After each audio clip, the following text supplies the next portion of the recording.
back to our channel. So today in this video we are going to discuss about how to log calls and notes in Salesforce Mobile. So without wasting much of our time, let's get straight into the video. So to log calls and notes in your Salesforce Mobile, all you gotta do is simply navigate to the record. So first of all, you need to simply go and tap open your Salesforce Mobile. So once you're in your Salesforce Mobile, all you gotta do is simply get logged in. Once you are logged in, you need to navigate to the specific contact or lead record you want to log the call for.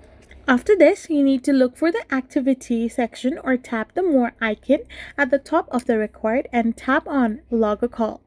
Once this is done, fill the details such as the subject of the call and the outcome. In the large text box, add your notes about the call and tap on the save option. Once this is done, you can simply log calls and notes in Salesforce Mobile. I hope you found this video helpful, so don't forget to hit that subscribe button and to give us a thumbs up. We will be back again with more informative videos.